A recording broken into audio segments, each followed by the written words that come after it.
AZ Radio Network.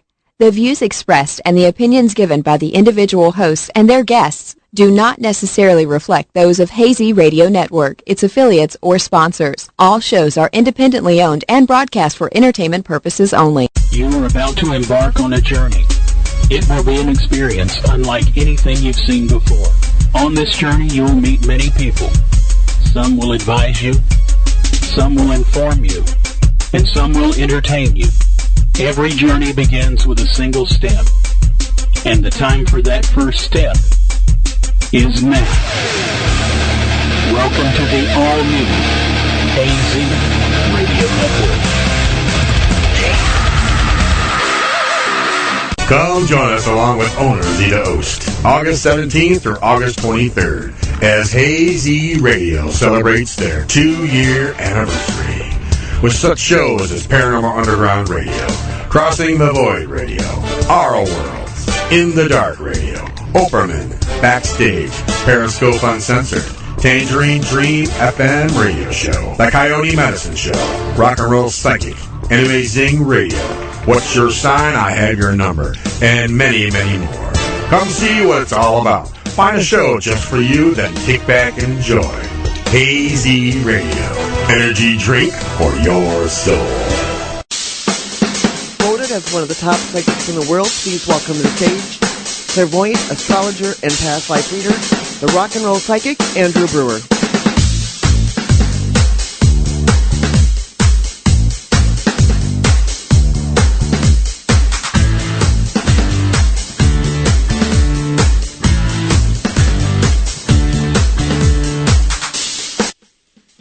Good evening, everybody. Welcome to Rock and Roll Psychic Radio. My name is Andy Brewer. I hope everybody's having a happy day. I've had a happy day because I've gone to my favorite thing to do on Monday, next to doing a radio show, of course, Valley Thrift. It's 25% off. So I have like 6 bags of stuff. It came out to $17. So, simple mind, simple pleasure. Anyway, we have an exciting show. Everybody goes, is that true? Tonight? Every show is exciting, isn't it? It's Zeta. It's always exciting. And speaking of excitement personified, there can be no more exciting thing than to welcome my lovely, talented, vivacious co-hostess, Zeta. That's awesome. Not on Mondays. I'm too tired. No, Zeta. No, actually, I'm actually doing very well. And all those things, you don't. It doesn't go away. Okay. Oh, I'm tired on Monday. No. Those things last. They just keep going and going and going. They keep going and going. I just keep on doing it. No, I'm good. I'm actually very good today. Very good. Thank you for asking. And you are as well, I'm assuming. I am. I have red dress pants. Polyester red dress pants because I want to make sure I'm the most stylish thing possible. Polyester red dress pants, perfect fit. I didn't even try them on. I just trusted my intuition. I thought, well, they're 29 cents and 25% off, so I figured I couldn't go too wrong. And everybody has to have that. Yeah. Everybody needs red polyester dress pants. Of course. And it's one of those things. So that's kind of the highlight of my day. I mean, I found my red polyester pants. But, I tend to think of myself as kind of an interesting guy. I've been on TV, I'm a psychic, I've been a corporate executive, I was an actor in Los Angeles. I tend to think of myself as slightly entertaining. But all of my friends are like, oh my God, do you know Jost? Well, actually, our guest this evening is Jost Van Dyke, but he spells his name Jost, and people have been hooked on phonics for so long that they think his name is Jost. Yep. But the thing about Jost is that all of my friends go, oh, your friend Jost is so interesting. Is he really like that? I'm like, he's all right. No, I mean, I'm just joking. I mean, he really is like that. I'm just playing with him. But it's incredible how many people go, oh, my God, that Jost, he's just so interesting. He's so interesting. He's so witty. He's so smart. And he is. So our guest this evening is Jost Van Dyke. Now, Jost really is kind of an interesting guy. Renaissance, multi-talented. So I'm just going to kind of list a few of his talents. He's a Pleiades instructor, which would be fine, Pleiades instructor, except the boy's on the plus side of 55, like the rest of us. So I'm kind of giving him a little extra credit for being a Pleiades instructor. He's been a concert pianist. He's a very, very talented astrologer. He's an incredible photographer. I used to have a magazine a few years back, and he was one of our featured columnists, and so he's an incredible writer. He's good at a lot of things. He's incredibly talented, incredibly verbal, really good looking. I like him. So I know that that's the strangest introduction anyone could ever be given, but what can I say? So all that being said, because we need extra people to talk about my new red pants, I want to welcome my guest, our guest, Jost Van Dyke. Mr. Van Dyke, welcome, welcome, welcome. How are you? I'm well. Thank you so much for having me on the show. And I hope I can live up to the introduction. I can't tell you, well, I actually have told you, how many people go, oh my God, your friend Jost. He's so interesting. Nobody knows. You need to have a class where you explain how to pronounce your name. But once they get past that part, that he's so interesting, oh my God, you know him, that happens all the time. Now, there's a lot of stuff we could talk about. We could talk about politics. We could talk about art. We could talk about all sorts of things. But I want to start off with something you and I know a little bit about, and that's astrology. Now, you have, and I'm going to toot my own horn. That wasn't really very good horn tooting, but, that was my imitation of a horn toot. That I think, plant this idea in your head a bit. But you have this amazing thing that you do in conjunction with astrology, which involves music. And rather than me explain it, I want you, if you don't mind, to let people know how you bring astrology and music together, because I want to start with that, and then I'm going to kind of veer off a few other places.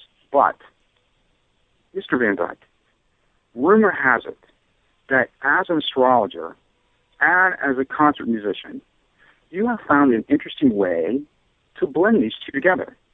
Do you mind describing that to our listening audience? How's that? Well, first of all, thank you for giving me the idea. You sort of planted the seed. And I think what happens is, well, it had been happening for the longest time when I would read or study people's charts, that I would start hearing pieces of music.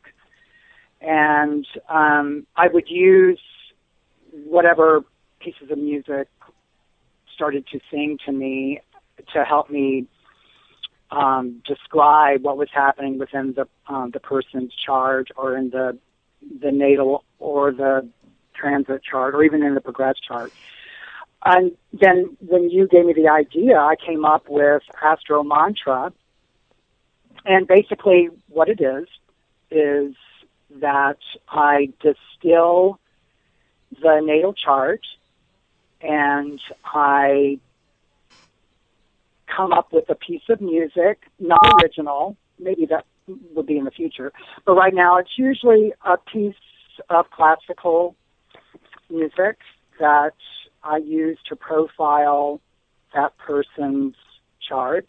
And it sort of helps them, it's a mantra, so it helps them tune in and keep them balanced. And I've been doing this for about a year, and from the reports from clients who have received Astro Mantras, it really does work. There's something really quite palpable about it. They resonate with the piece. It's something that they can return to time and time again. And, one of the reasons why I do this is to bring clients into balance, certainly during this period right now, this very challenging astrological period. So they can use this piece of music and tune in to themselves, really, and also tune in to a higher consciousness, a higher expression of themselves. I mean, that's really beautiful. I mean, I love the one I had from the Russian composer Scriabin. And, you know, I was in a conference, yoga conference, about 5 years ago in Nashville. And in that conference, I went and I was one of the psychics. So there was kind of yoga and music and, you know, intuition. It was a workshop. And one of the people at this workshop did something I had never seen before. She brought in tuning forks, right? I'm sure you've seen this. She brought in tuning forks, and she did healings with people in the conference utilizing the tuning forks. And as a clairvoyant, I could see the people's auras change dramatically. Later, I had that same thing done to me, not by the woman in Nashville, but by another practitioner. And do you think that there's a commonality between the astro mantra and what I was seeing with the healing, the sound healing with the tuning forks in Nashville? I mean, do you think they're, you know, simpatico in some way? I do. I do have to say that with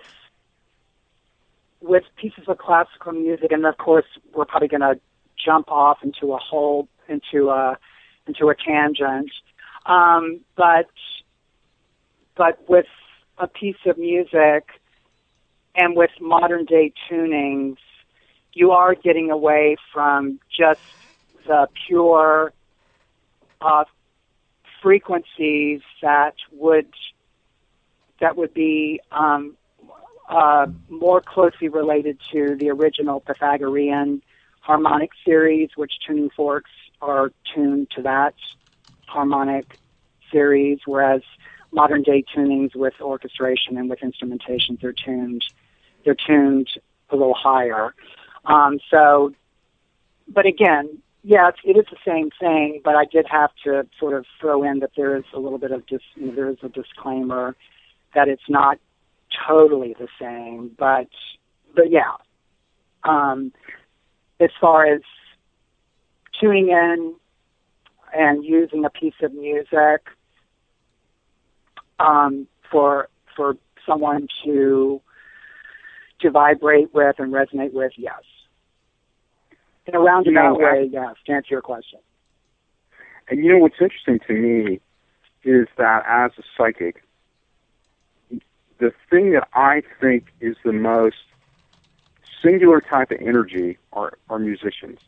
There's a distinct aura vibe to a musician that's different, fundamentally different than anything else. Is a psychic as anything else. The only other ones are people that are really super mathematical. I mean, there may be a relationship between that and music, but there's a kind of a unique glow to them in terms of the aura, in terms of their energy.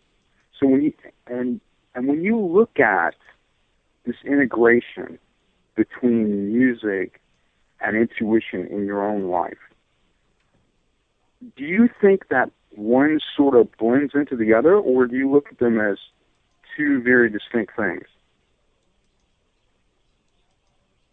I'm not sure I know what you're asking, but I do think it's all whatever venue one is expressing creatively. It's really all coming from the same source. I mean, it's all kind of, intuition and creativity. To me personally, it's the same thing. It's the same source. Yeah, I have talked about it a lot in the past in terms of creativity. There's not much, a psychic, an actor, a musician, a business person, a scientist, at a high level, a creative level. They kind of do the same thing, right? They go to the same place, they just bring back something different. I might bring back a prediction, or if I was a writer, I might bring back, a novel or a play or any number of things. But that, at a high level, the creative process, I think, is very similar. But what's interesting, though, when I look at people, is that musicians, even in that, have a distinctive energy. And there is a thing in their aura, very talented musicians that have a distinct vibe that's all their own. I want to kind of shift gears a little bit. And I want to talk about the process that you went through. I mean, I guess everybody has their own way that they stumbled into astrology. For myself, I was trying to figure myself out, right? I was just naturally and instinctively, for whatever reason, drawn to astrology as a teenager. And, the teenager in Ohio in the 1970s, you sort of had to hide, that you're interested in astrology. But for you, what was that process like for you? What kind of sparked your interest in astrology? Because it's a complicated thing for those people who haven't done it professionally. It takes a while to kind of get into it. What was that process as an astrologer? What was that evolution like for you? Well, when I think back, I mean, I can't remember exactly what age I would have known about astrology, but it seems like I would have been at least in elementary school. I mean, I knew about the signs, I knew about the movement of the planets, and I knew that those planets would be an aspect. As far as the science of astrology, that came later, but it's almost like I came out of the womb knowing about astrology. So it really is, and I feel like it's a gift, it's a nascent gift that I bring from past lifetimes. So even though I do continue to study, and I consider myself an eternal student of astrology, mostly it's about just excavating knowledge that I already have inherently. So when you think about that, as someone who starts off with a kind of a resonance, if you will, for astrology, it's like you pick it up. Just like you picked it up as a musician, or I might pick certain things up. Past lives, something you and I talk about a lot, right? True? I mean, we talk about it a lot. So when you start thinking about being someone who's naturally plugged into, I bring it right from the womb with me, how do you think that operates? I mean, I should rephrase that, because that's kind of a big question to throw out there.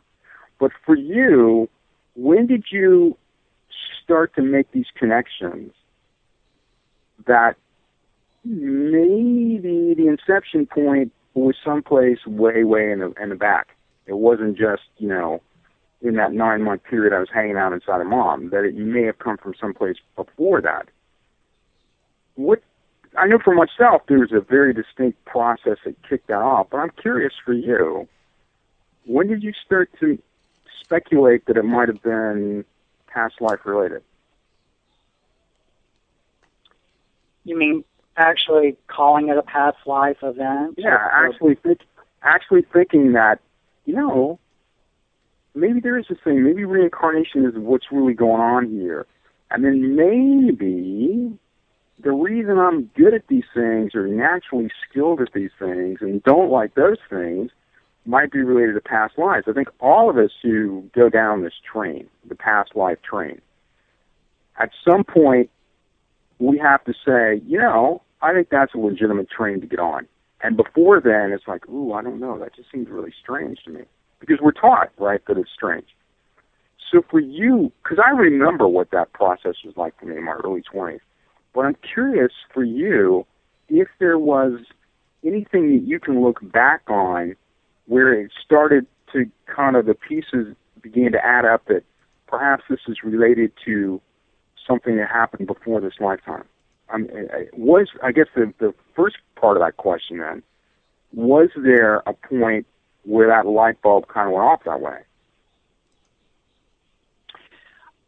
Yes, and yes.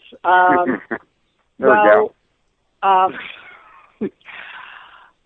Let's see. Well, again, just like with astrology, from a very early age, I was having kind of extraordinary events happened to me. And I don't want to sound too woo-woo and go out there, but... Oh, you have to sound woo-woo. Oh, that's what this is all about. Okay. That's what it's all about, is the woo-woo. I mean, okay. That's a whole... Well, I can do woo-woo. I can do woo-woo. We want to do woo-woo. Zeta wants Zeta, you want some woo-woo, I have been waiting for woo-woos for 21 minutes now. Okay. Well, we've been on woo-woo alert. It's a woo-woo you walked right into that. So, we've talked about this before. I had a very extraordinary event that happened to me when I was 4 or 5 years old, and it was an out-of-body experience, an astral projection, and an angelic visitation. It was an event that has stayed with me since then. It was just that powerful. I can recall it and relive it as if it happened within the last 5 minutes. And it was an event. I won't go into what the event was, but it was enough for me to realize that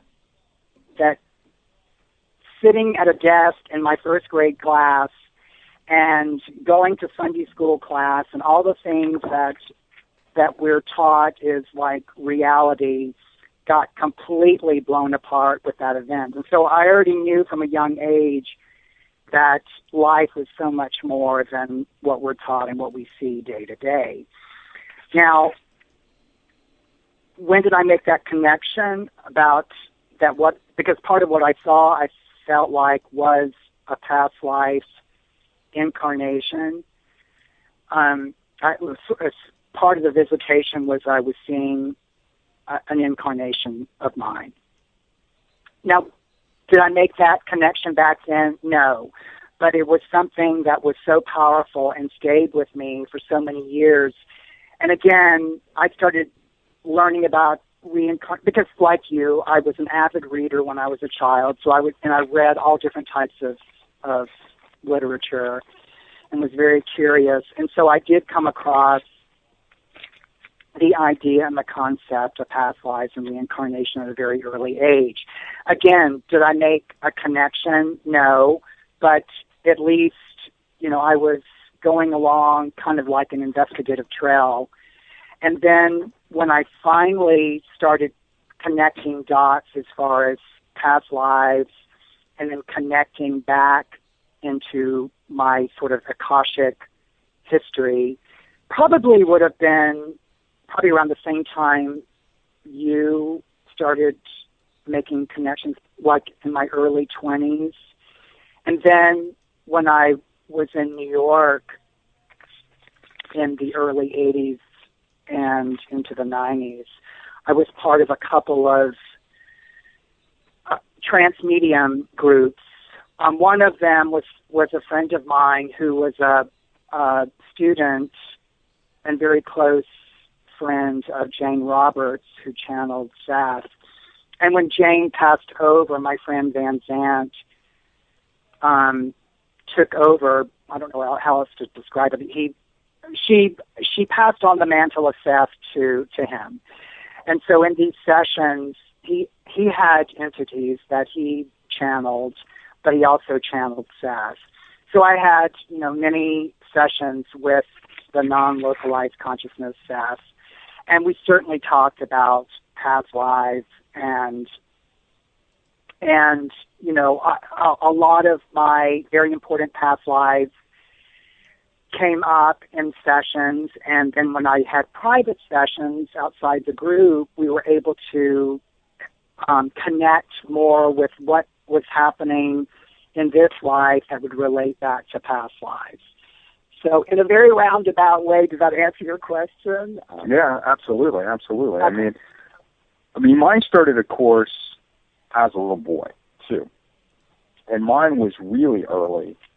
And, but those memories fade, right? I remember having this sense of being a soldier and seeing myself in certain ways in which I was dressed. And I always wanted to go to military school. I mean, that was always what I wanted to do. I talked about going to military school. I wanted to go to, military school, like in kindergarten. I mean, that's just the way it was. And then those things fade. They sort of, vanish probably around 8 or 9. There's one just gone. When I was 21, 22, somewhere in there, I had a girlfriend, and I was at a college at Ohio State, and she was from Florida. She was from Miami, Florida. And she came up, and I met her, and her family was really wealthy, and they were, when her mom would come up to visit her, they would talk about psychics all the time. Well, I've never really been to a psychic too much. And Holly and I watched this film, The Reincarnation of Peter Proud. Now, at that time, and within 2 years, I was like hardcore in past life. Just, it changed my world completely. But at 21, 22 years old, I was still like, is there really such a thing as reincarnation? That just seemed like kind of a freaky idea to me. And in those years, and that movie actually, I think, is kind of a significant thing in a lot of ways. Oh, yeah. And then I kept having these flashes. I went through a period right after that where I went through a period where I was depressed. At 22, my first real depression. And then my father died when I was 22 later. So 22 is a very significant year. After that, I started having more and more imagery, and it just, as you know, just confused me a lot. And I kept seeing these old houses. And so what I thought for me was maybe these old houses, maybe I lived in one of these old houses, a type of house, like a Victorian house, or certain kinds of houses that we might associate with the, 19th century before. So when I went to California when I was 24 years old, that's, I was hoping to find, but I uncorked the, Pandora's box of a lot more than I intended to really uncork. But for each of us, that process, then we're talking 35 years or more, I think it's safe to say for each of us, that process has changed the way we look at ourselves and the types of decisions we make.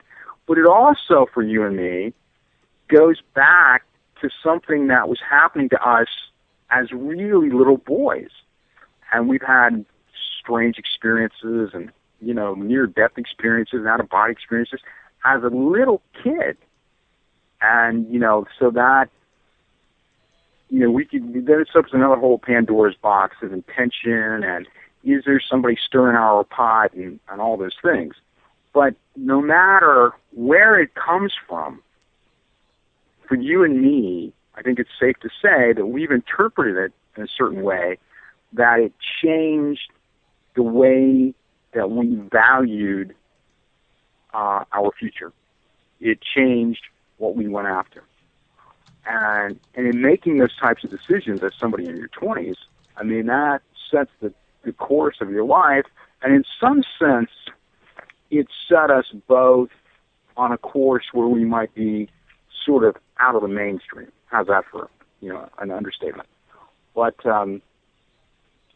circling back around, though, right, at different points along the way, for me, I had to kind of jump back into the mainstream of life, sort of observe what was going on, and then I would sort of drift off again. Was there that kind of process with you too? Where you would sort of go, I need to be, kind of with the natives. And I'm like, oh my gosh, I need to go off and see what's in my head for a bit. What was that process like for you? Well, quite similar. And as I was listening to you share your past, of course, I could relate to episodes in my life as well. And it seems that throughout my life, certainly growing up, I would have these inexplicable things happen. And I felt like, well, at the time, I didn't know what was going on. I mean, I knew that it was strange, and sometimes kind of frightening, but it's only until now that I look back, that I see what was happening, that whether it was my higher self or whether it was my guides or whatever.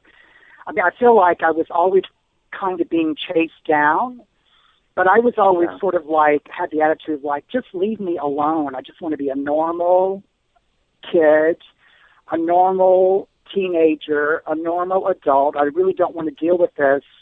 You know, when I think about like you and our colleagues and friends, Allie Cheslick and Grace Grella, I mean, you all are, I mean, you're extraordinary intuitives and you've had extraordinary spiritual experiences throughout your life as well. But it seems that you, the three of you especially, kind of went into it much more than I did, because literally I was always trying to run away from it. I really didn't want to be bothered.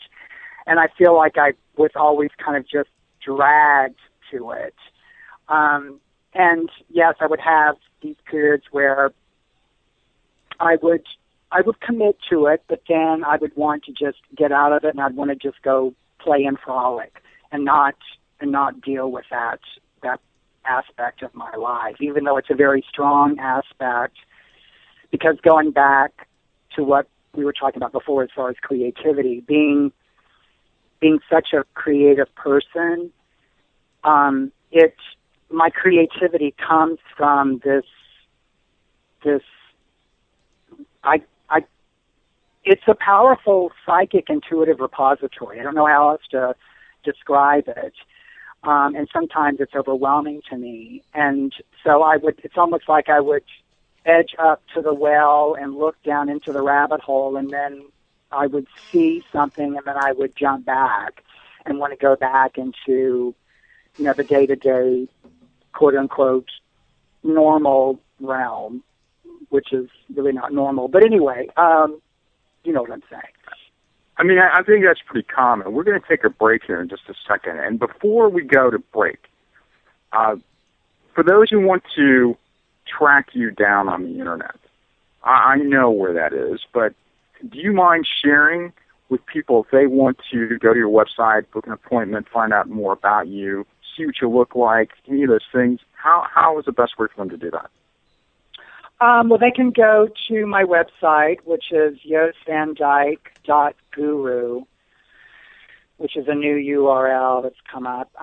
So it's not .com, it's .guru, G-U-R-U, and it's, we joked about it, sort of like the Jost Van Dyke multiplex.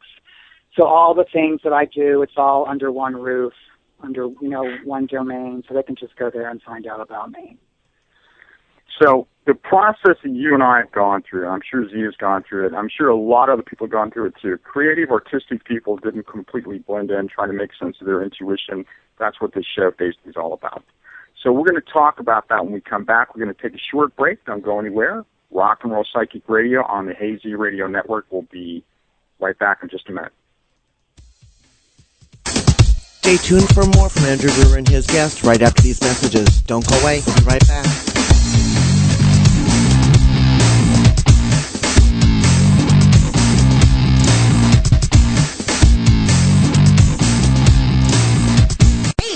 Radio listeners, do you like animated movies and TV shows? Do you ever wonder just what goes into making the magic that appears on your screen? Join Doug Engler and Brandon Aarons every Sunday night for Animazing Radio. Animazing will feature everything in the animation arena, from voice actors and actresses to illustrators, producers, and more. Only on Animazing Radio will you find the very best in animation from around the world. Catch Animazing Radio every Sunday night at 8 p.m. Eastern, only on the Hazy Radio Network.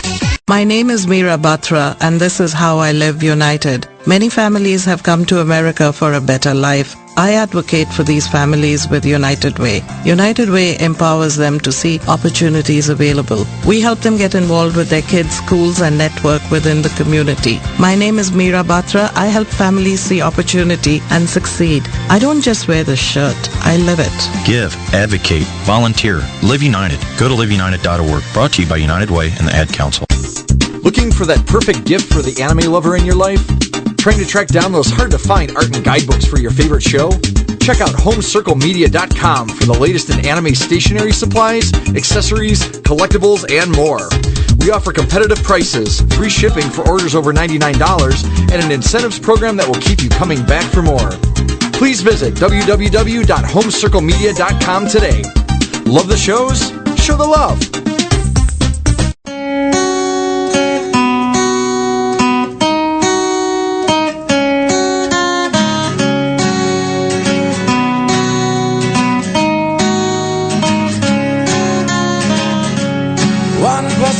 Don't make it right. You don't need anyone to help you get through the night. And Annie, you know you could survive if only you could make it to the morning light. So why don't you just lay down? Why don't you just lay down? And you get to see the faces and the places where it all goes down. Yeah, yeah, yeah, where it all goes down.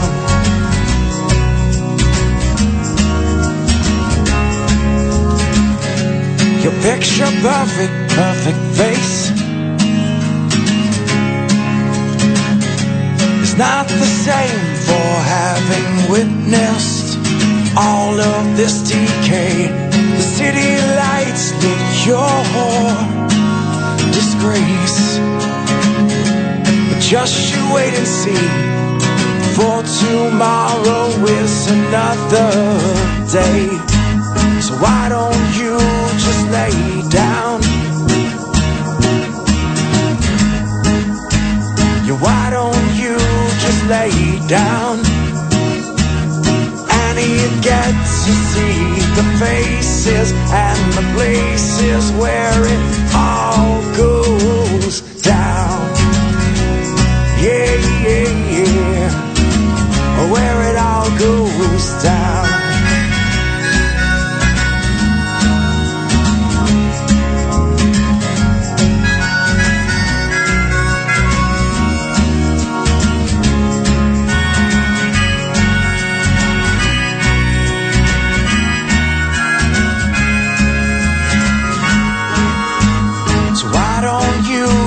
Lay down.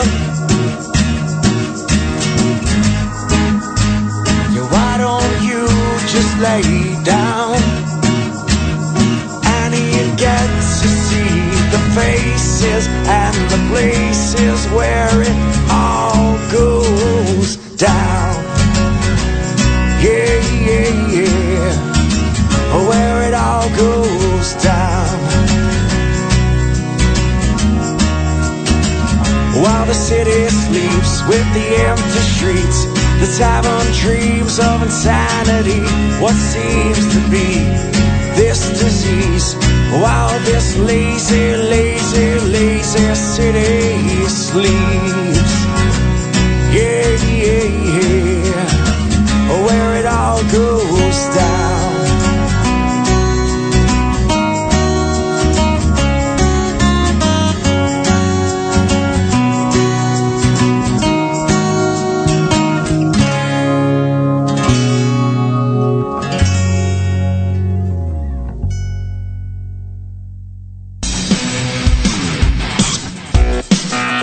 Welcome back to the Rock and Roll Psychic Radio Show with your host, Andrew Brewer.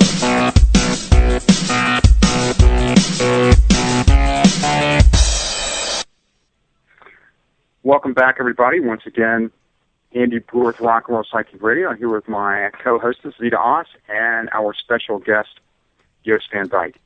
Before the break, we were talking about the process that we went through in trying to integrate this creative instinct along with memories of past lives that are hitting us when we're very young, and what that process is like for us. And in essence, trying to navigate being true, what we feel and what we see within us, at the same time trying to blend in 3D, quote-unquote, reality that we see outside of us.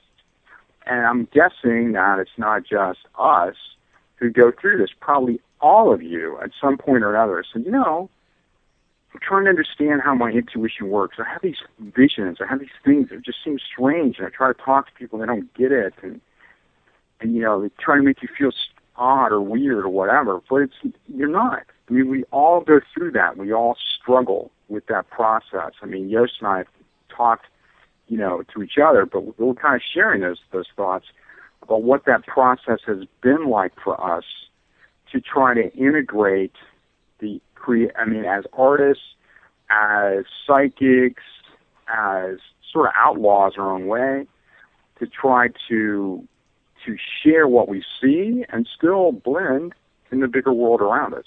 And there's a price to be paid, but there's also a price to be paid for denying this. And for those of you who may be going through similar things, where you feel the stuff that you know is true, but you can't quite put your finger on it, or you try to talk to people and go, oh, no, that's just crazy stuff. It probably isn't. And I think it's important that you allow yourself to follow the bouncing ball wherever it leads.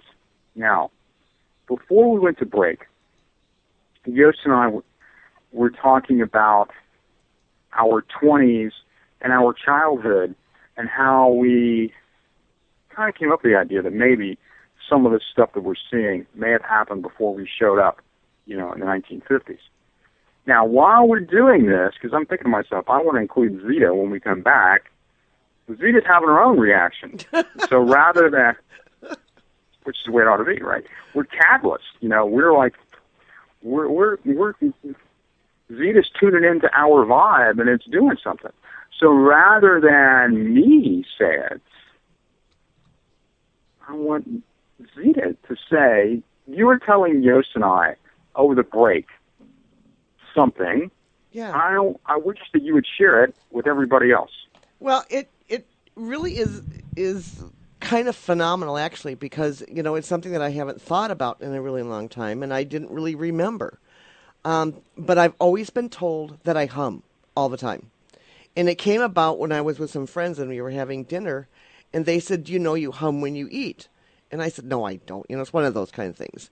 Well, I started paying attention to it, and I do it subconsciously.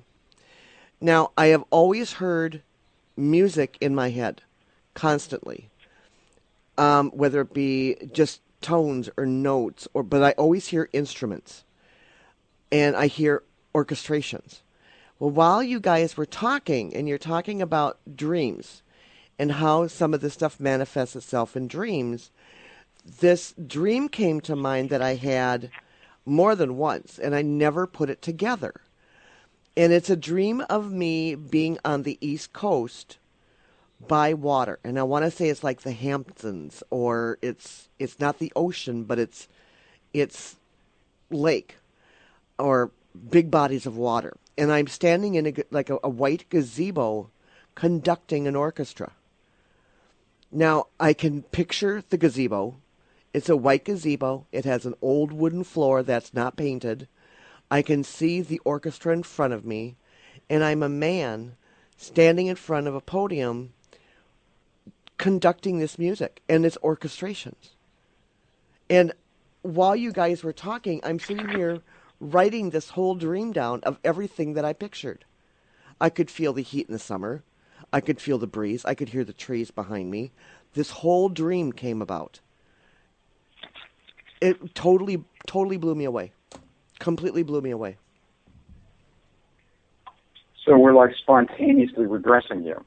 I mean, it sounds to me like the old, bandstands from the 19th century. Yes.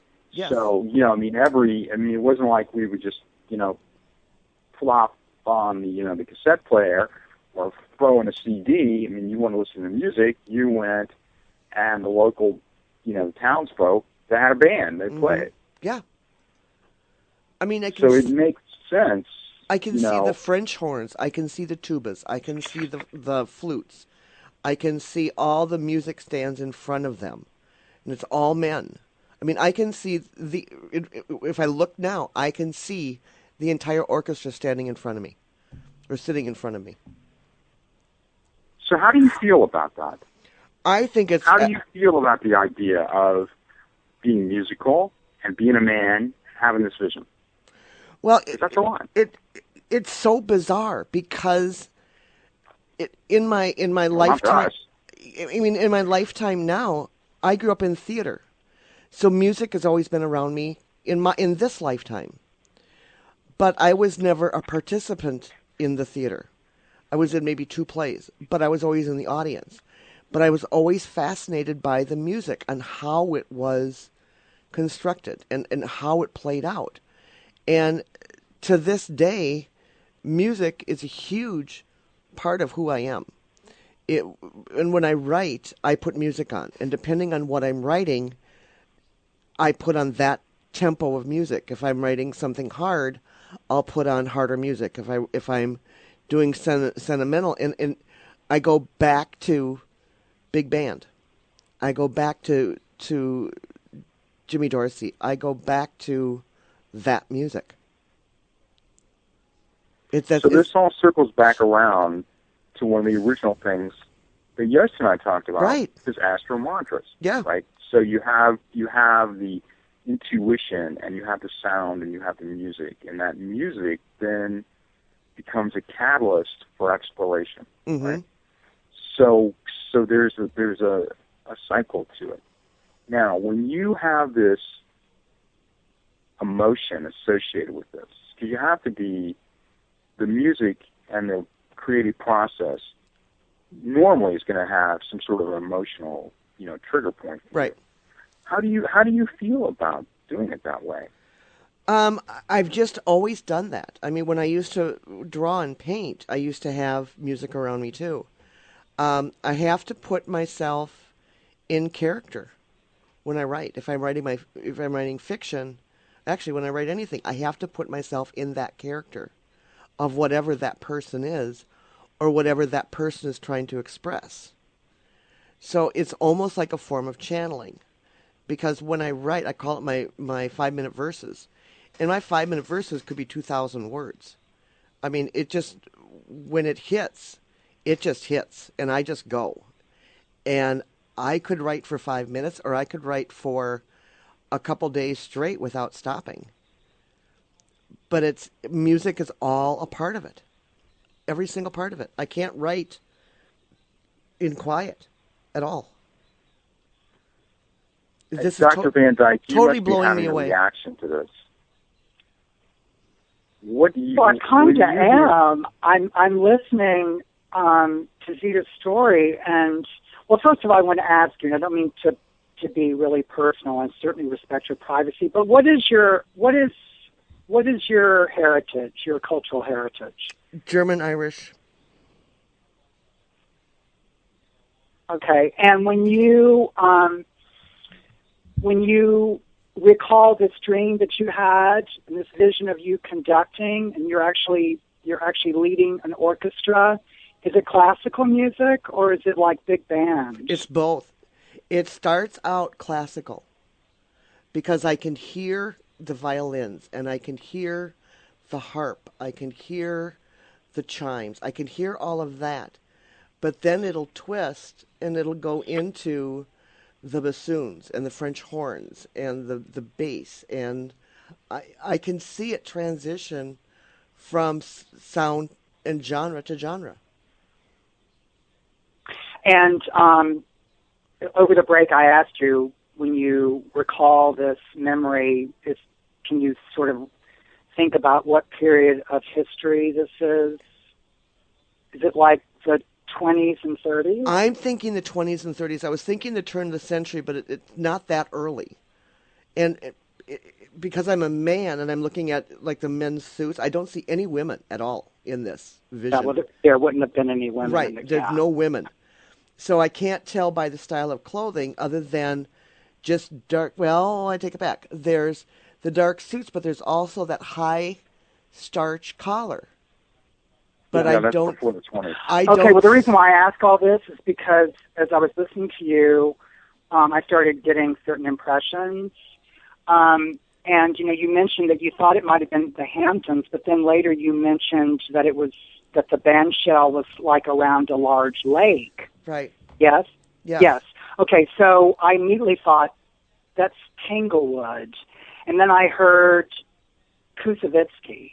And Koussevitzky was a very famous conductor in the 20s and 30s. He was actually one of the original conductors of the Boston Symphony. And so I give that name to you. It's something you might want to investigate later, just kind of Google and see if it holds any resonance. But, his name just rang loud and clear, and I thought Tanglewood. And there's actually a Koussevitzky band shell that's been constructed at Tanglewood. And, of course, it would have come much later than your dream, but I think it's all it's all about, just like we were saying, it's like connecting dots. There are things that are happening now that connect back to past life episodes.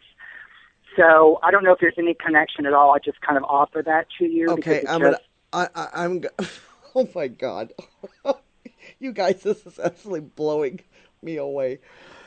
Okay. It's the way it should be, because the haunted clock shows up when Yost is talking. So what happens is, what's happening with me, for sure with me, and with Yost and a lot of other people. I did a reading last night, another reading last night for a reincarnated actress, and and she told me, and it was like, when I did the charts of them, I thought, oh my God, this is probably likely. So what happens is, a lot of us, for whatever reason, are being led, breadcrumbs to the past, being led back to ways of making the shin bone and the hip bone connect.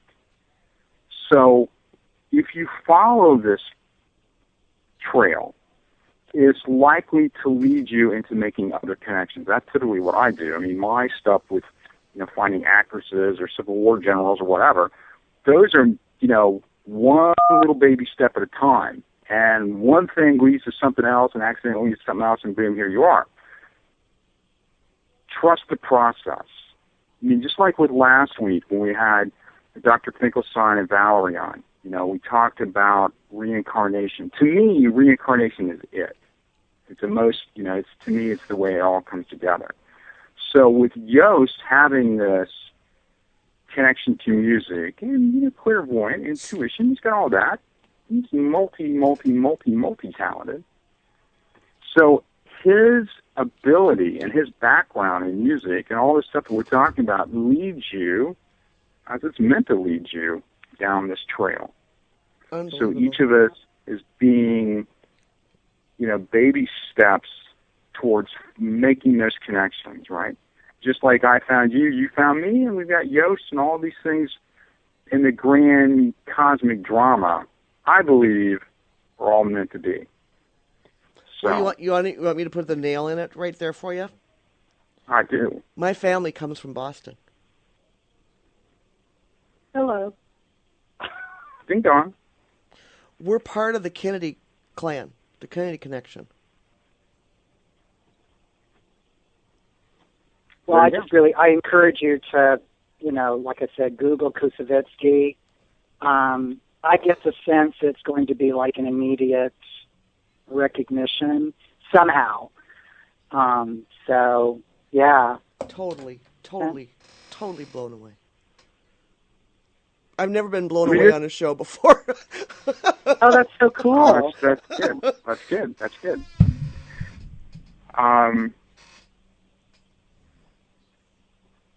It's interesting that the process that we all go through has creative artists who are clairvoyant, intuitive, psychic, who are open, whether that's by choice or whether we've had, a hammer to the head so many times and we've opened ourselves up we're open to this information, non-local reality, something else.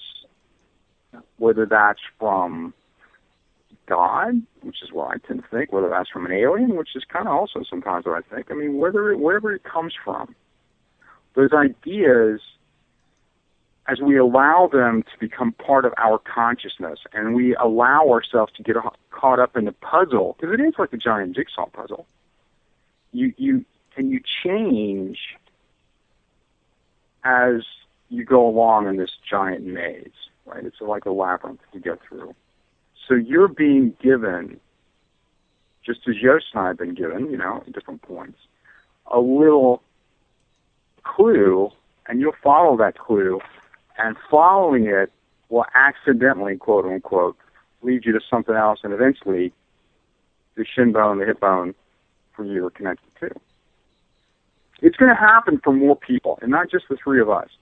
More and more and more people are going to start, I believe that more and more people are going to have these connections. I mean, I'm finding actresses everywhere I go. I mean, I was an actor, but I'm finding reincarnated actresses everywhere I go now. And the fact that I'm potentially a reincarnated actress, and you got to admit a really pretty one, but a reincarnated actress is bizarre. It's just crazy. But, when you start to look at it and you start to watch it and really think about it, you go, wow, that's just like so crazy. This fits and this fits and this fits. And so that's going to happen to you too, Zita. Totally. It already, totally blown away. Totally. Thank you. This is kind of cool. Oh, you're welcome. Does any specific composer pop in your head for Zita? What do you think of Rachmaninoff? Love. Oh my God. Yeah.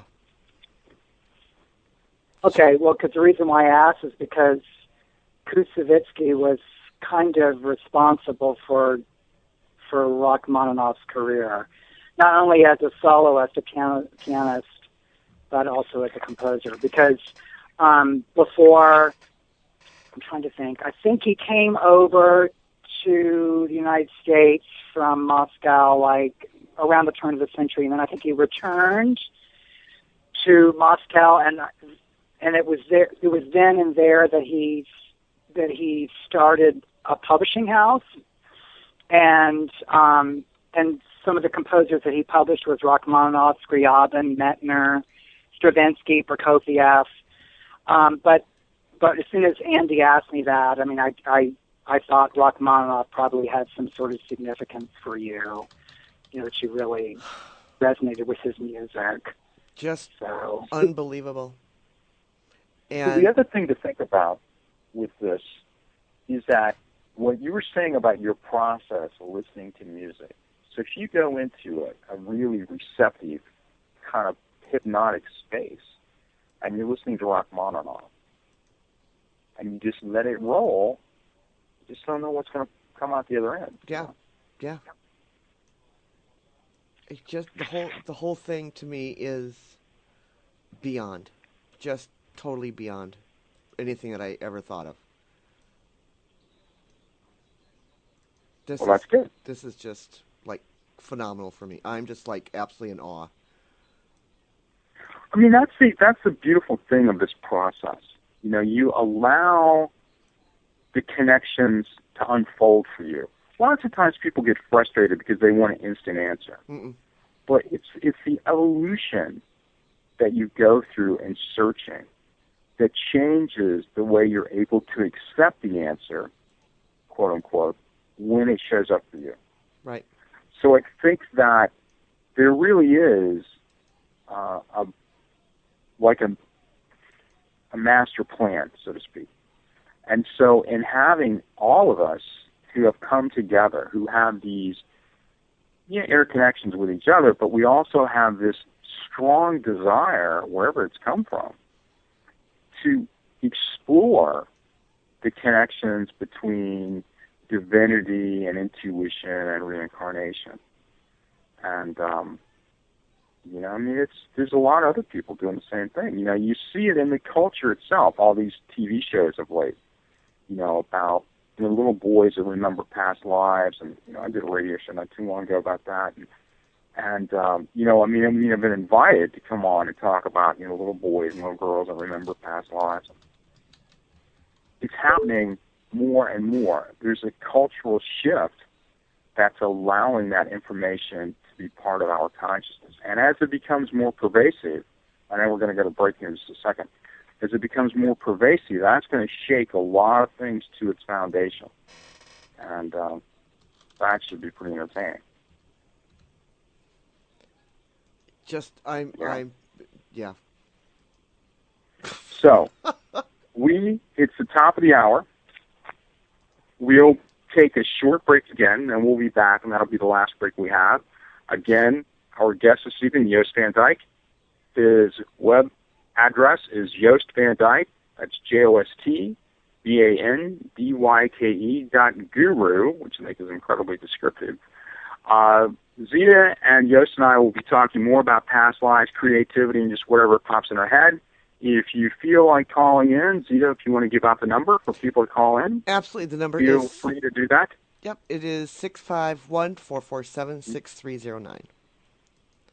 So everybody grab something to drink, make yourself comfy. We'll be back in just a few minutes.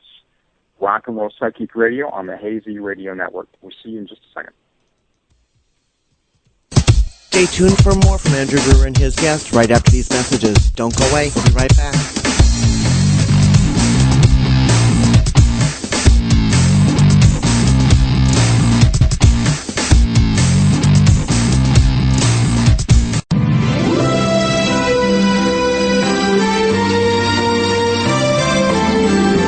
Please join us every Thursday night at 10 p.m. Eastern for Dear Emmy with Elizabeth Rose on the Hazy Radio Network.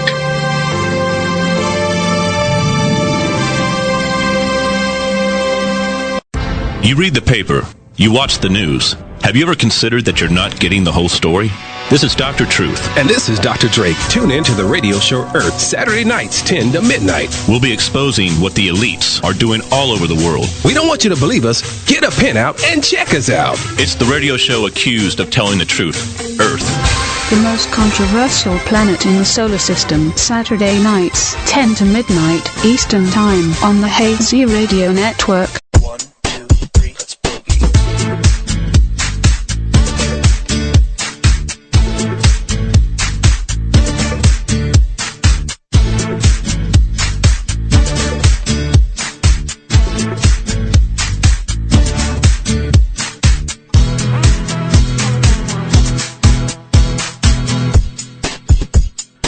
Your health is not just about your physical condition. Science is learning that your mind has a great influence on your overall health. A healthy body needs a healthy spirit and a healthy attitude to run its best. Join Helene Burke for Healthy People to discover ways to help you build the healthy life you want. Monday evenings at 6 p.m. Eastern Time on the Hazy Radio Network.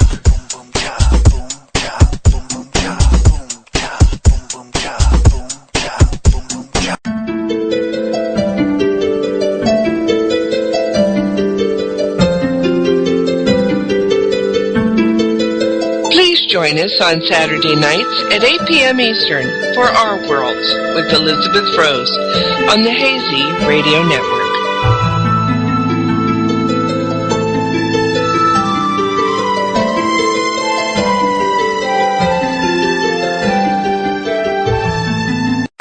When I grow up, I want to be a new pair of blue jeans. When I grow up, I want to be a kid's first computer. I want to be a warm place on a cold day. Football I want to be a bike that races around the country. I want to be a bench on a forest trail.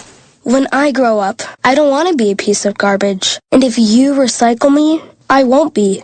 Give your garbage another life. Recycle. Learn how at iwanttoberecycled.org. Brought to you by Keep America Beautiful and the Ad Council. Son of a... Hey, Doug. Doug, what are you doing? Oh, hey, Scott. I'm getting ready for Periscope Uncensored on Friday nights. By expanding your vocabulary. Well, it is uncensored. Well, Doug, the Uncensored and Periscope Uncensored is Clarissa Vasquez and getting down to brass tacks with all aspects of the paranormal. It's not what you'd call a traditional radio program. There's no fluff on their show. So no off-color commentary? Well, I didn't say that. Awesome! Oh! Doug? I just hit my head. Oh, boy.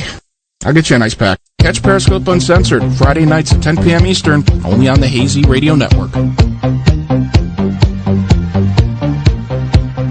God rest on the seventh day after Megan, cinnamon and stars, but the story is on through.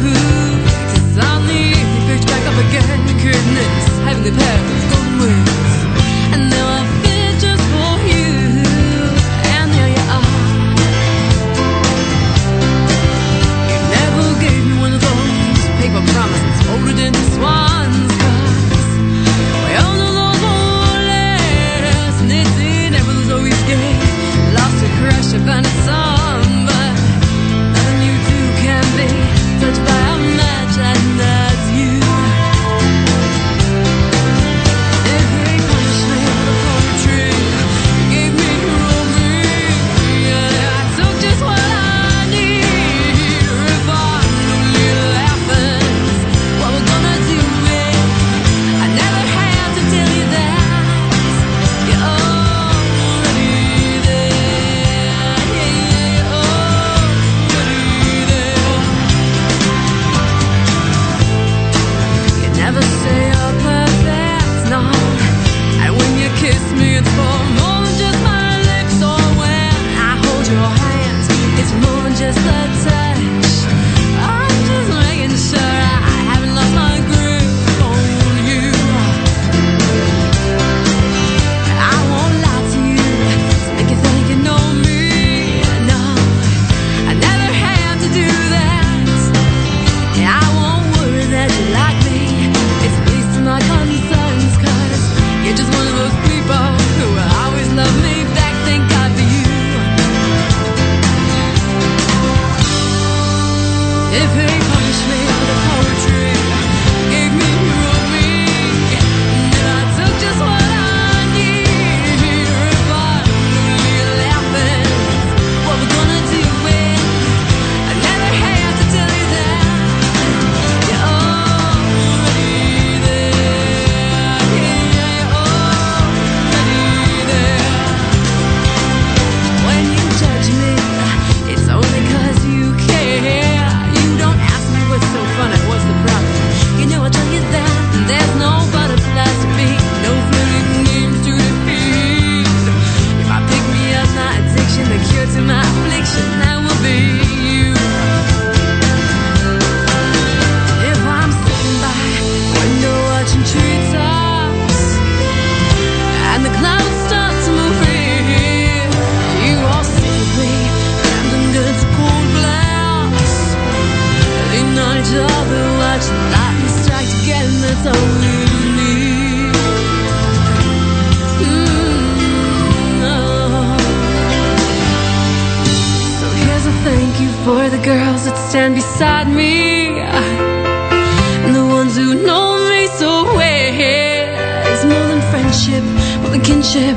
You're the best times of my life. In case you didn't know it, well, bye. Now I hope you know what you mean to me. Oh, what you mean to me. If they punished me for the poetry, gave me romance, and I took just what I need. If I'm only laughing, what we're gonna do it? I never had to tell you that. You're already there. Yeah, you're already there. You're already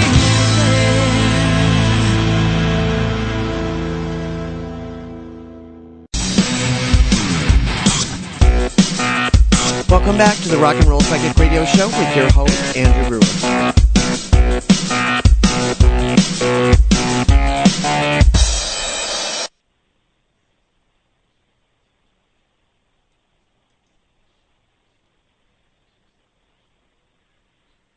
Hello, Andy, are you there?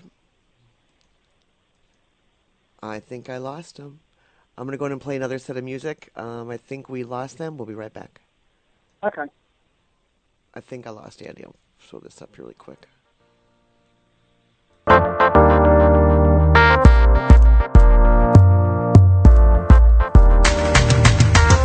grabs and pulls me in all directions.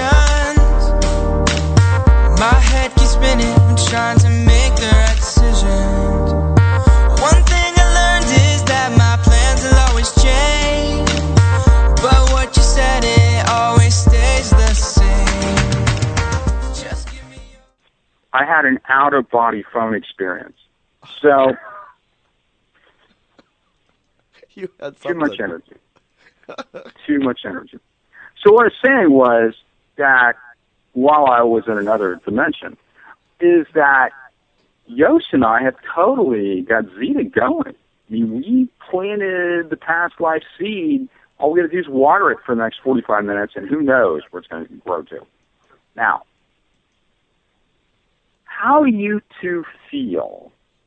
Because, as Jost has said many times, other people have said, I'm sort of, it seems like the Grand Central Station of metaphysics. People pass by me and they connect with other people.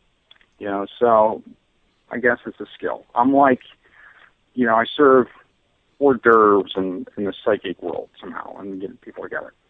So now that you two are together, how do you two feel about that? Because I think each of you is kind of pushing each other's buttons. It's kind of entertaining to me. So I'm going to let you two talk for a second. How do you feel about this whole process unfolding? Is that a fair question? Go ahead, Jost. Because Well, I'm like blown away, so. I'm sorry, what? I said I'm like just blown away, so. Oh. Good for you. Well, that's your answer right there. Yeah. Well, it's interesting because we were talking about past lives. We were talking about, reincarnation. We were talking about connecting dots. We were talking about how certain events in our present incarnation trigger memories from past lives. And so even over the break, when we were talking amongst ourselves, and you mentioned, Zita mentioned World War II, and I was like, oh, well, maybe that's how you're connected with Andy, and you said yes. Well, I that Andy had mentioned, he's mentioned before that he might have been an officer in the Army officer on the, I'm sorry, what? On the German side, not the friendly side, the German side, right. which is even more ironic because, at the same time, the thing, so I'm going to throw this idea out. I have memories of being a German Army officer. I also have memories of being an actress at the same time. So that raises a whole other interesting sort of question. Now, in my world of being whatever, I'm sort of I don't want to say an expert in past life now, but I tend to have a lot going on in past life. What I find is that people keep coming through these different connections. And so the connection with Germany in the 1930s and 1940s, there are a lot of people that circle around me, and probably more of them are connected because of the connection that you two have. So I'm just going to kind of preface it like that and let you run with it from there. And that connection is what?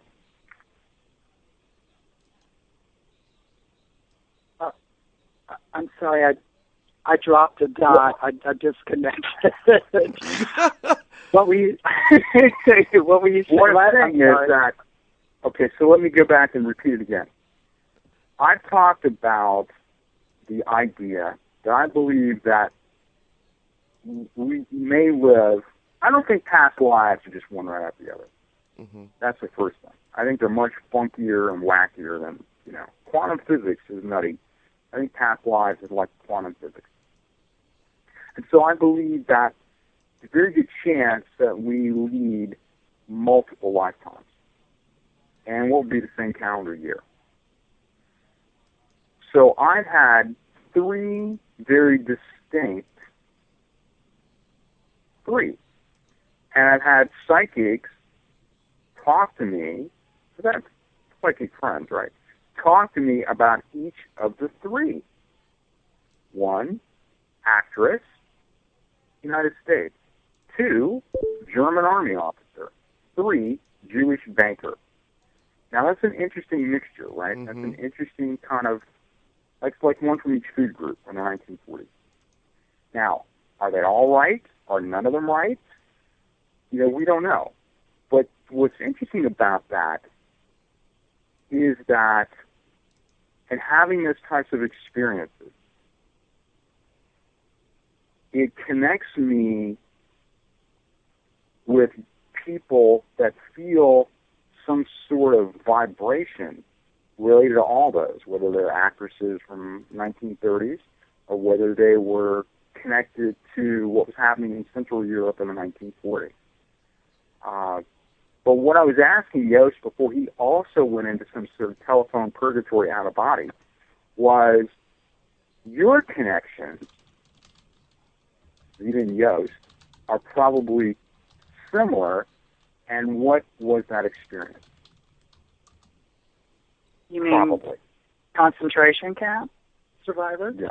Or yeah. fatality? Mm-hmm. More likely, I would say Jost fatality, Zeta survivor. Actually, it's the opposite. Well, I don't know. I don't believe that because I believe that you got out of it. I believe that. So when I think about it, I feel like you survive it.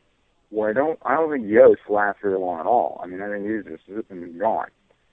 So now, Zita, when you remember this and when you think about it, what is your emotional connection to that? How does it make you feel? Well, there's a lot of emotions associated with that. Yeah, I mean, because when I go back to looking at the World War II piece of it, I was a child.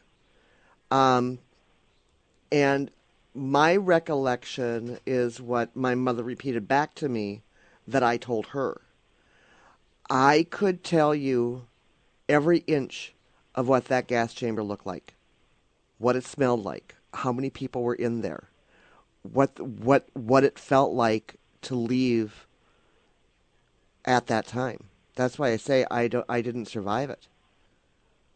Because this is what's interesting. Because it wasn't necessarily the camp. I mean, I can picture the camp, but we weren't there very long. I mean, we were brought in, and it was me and my family, and we were immediately separated, and the people that I was in the chamber with, I didn't know.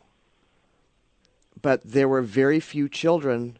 The rest were all adults, and there was a lot of elderly people. So I remember that experience. When I try to visualize what I think's going on with you, I see you as older. See, I was not even 10. It feels like you weren't supposed to be there. It was like you were kind of. We were cattled in. I mean, I could. Yeah, you were cattled in, and you were. I mean, that brings up a whole other thing of existentialism. You were supposed to be there, but I don't think you were supposed to be there. I mean, it seems like when you were describing it, I was seeing that they really were. They were exterminating the elderly, older, and somehow you got in. You got kind of. Because I cattled in, because by accident. Right, I was toward. I mean, I can see it. I can see it now. I was toward the door, and I remember hearing. I can hear it in my head. This big metal door closing, that big, bang. That's how close to the door I was. But it was like this group of people that we were just literally shoved in there. Yeah. That's interesting because I'm not disputing what you're saying. Obviously, it's an experience you've had. But I rarely, when I think about this, I've done it so many times. When I think about you, I see you as someone much older. Now, that image is super strong to me. Now, like somebody like our age. No, I was a child. Now, when you say I survived, okay, is this okay? This is another possibility. I don't know if I'm thinking it or visualizing it, or could I have survived that gas chamber by being on the bottom? Well, that's probably not likely. Right. Because I can smell the gas. I could not pump. This is how severely this reaction was to me. I could not go near gas of any kind. I didn't pump my own gas until I was almost 40 years old, because I could not handle the thought of it. I couldn't go near propane. I couldn't go near a gas grill. I couldn't go near any of that because the reaction I had was so severe, even in this life. I'm claustrophobic. I can't handle fire. Fire is my biggest fear. So yeah, mine too, actually. All of that. So all of that, and it stems from, and my mother told me this, it stems from, and my mother was a big believer in reincarnation. And it all stems from what she believes is that reincarnation. I still believe, and I know it's going to be hard to process. When I think about you, I see you older. So this raises an interesting set of whatevers, right? So, just because I say it doesn't make it gospel. But there's an energy to it. There's a resonance to it. For Jost seems to me to somebody that goes early in, like when they first really just were going, like in the mid-30s, and just gone, like poof, like quick. That's my image of him. When I think of you, so this raises another interesting dynamic. If you think about multiples, if you think about the idea that for whatever reason, the 1930s and 1940s, I talked about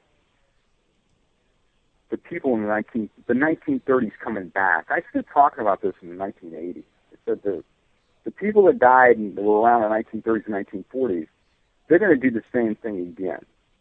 In my lifetime, in this lifetime. The 1930s are going to come back again. Same people, they're going to try it on a different way. It's very possible to me that you may have two. Is this image of you being older is super strong to me. And I don't want to say I'm never missed, because that's not true. But that image seems so pervasive to me. I don't think I would be that far off with it. Now, so when you start to look at the idea of, I want to kind of throw all these things out to you. Let's say that you're a man, you're a musician, you're in Poland or wherever, you're on a gazebo, and that lifetime is happening, and you survive concentration camps. You could have two. Because when I think about you, I see you as a man in probably about 60 years old, and that's how I see you. That's how I see the conductor, too. Pardon me? That's how I see the conductor, too. He's an older man. So he's older. Well, couldn't if they're split incarnations, and if she were in fact the young child that perished in the gas chamber, but across the Great Pond she was Kusevitsky, the conductor that was conducting in Boston about the same time. I mean, is that totally? I would be inclined. No, it's just anything. We have to take the images, and we have to. I mean, this is a way that typically you try to reconstruct. Is that you have imagery, and you start to look for synchronicities, and you start to look for input from other people, and you go down your own research trail, and certain things light up to you, and certain things don't. Right?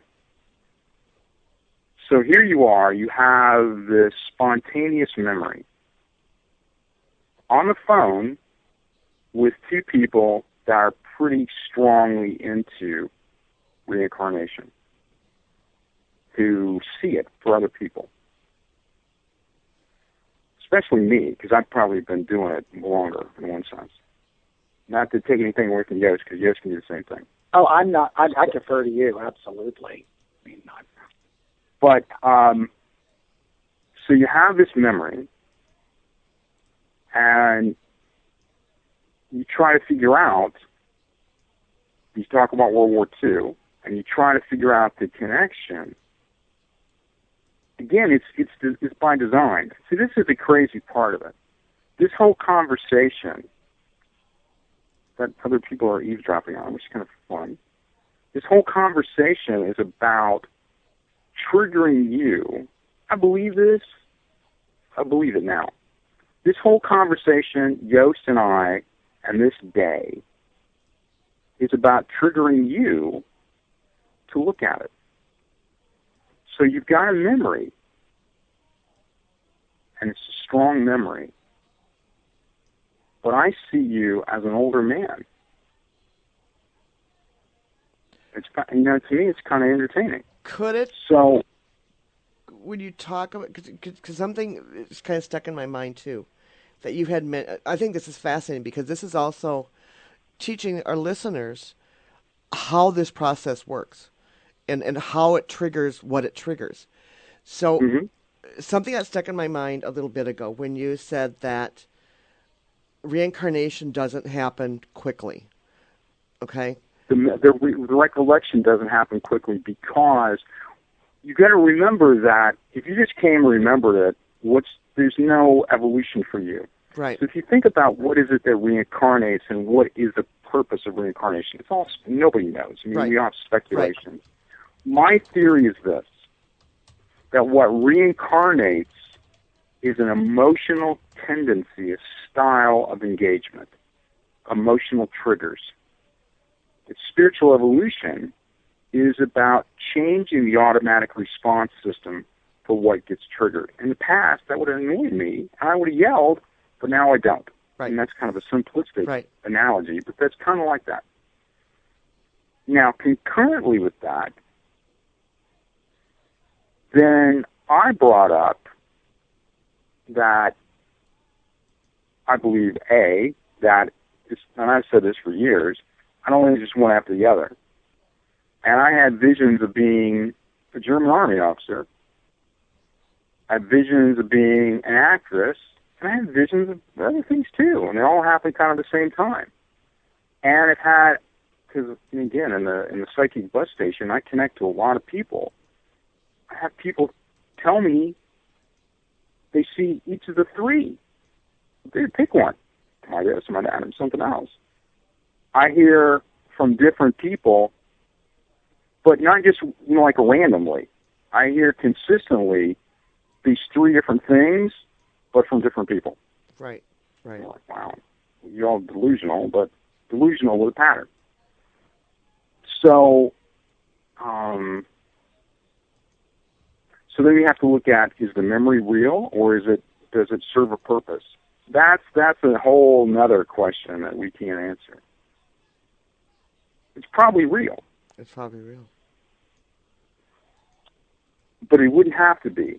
There are a lot of people who've come to me over the years, and said they have a memory of such and such.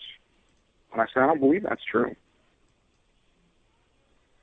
That doesn't mean that I'm right. But certain things don't sort of clang my bell. In those particular cases, many times it's romanticized, you know. It's something they want to believe. Right, right.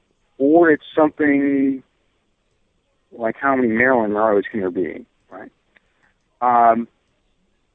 Or it's because that idea has been planted there inadvertently. And it's taken on, it's like a movie or whatever, and it's taken a life of its own. Mm-hmm. Because people have past life memories doesn't mean they're past lives. It's another incredibly important distinction.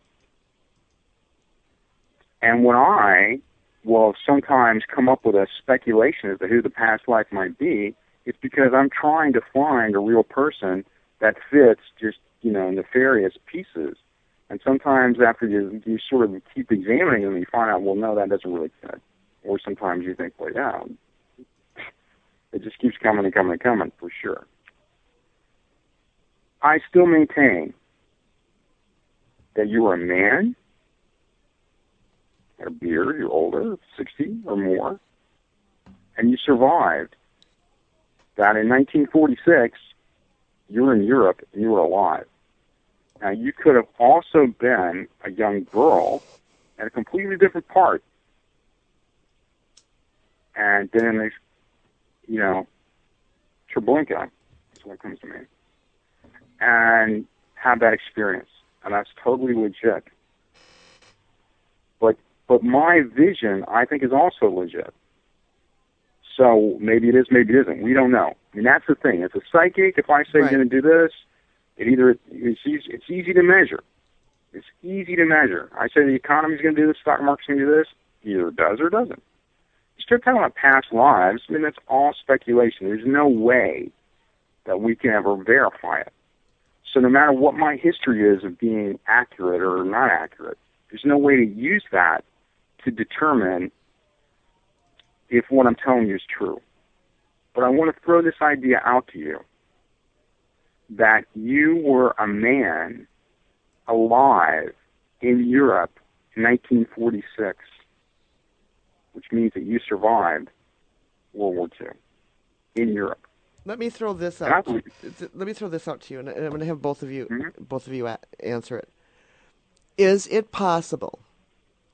Because I believe she was in the concentration camp at the beginning of the war, before everything kicked off, because there were concentration camps out there that nobody knew about.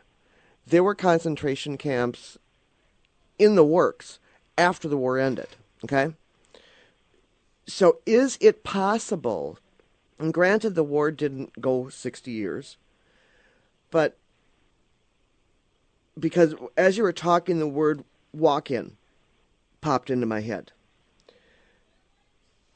Is it possible that when she passed away No. Okay. No, it's not possible that her soul jumped into a 55-year-old man. Okay. In my opinion. Okay. I don't, and I'm curious what Yost thinks. The walk-in, there's a random body and I just happen to jump into it. I don't buy that, personally. But again, not that I have, Jesus didn't personally send me the reincarnation handbook. But that doesn't ring true to me. But Yost, how do you feel about that? The idea, walk-ins and all those things. That doesn't clang my bell, so I don't really have anything to.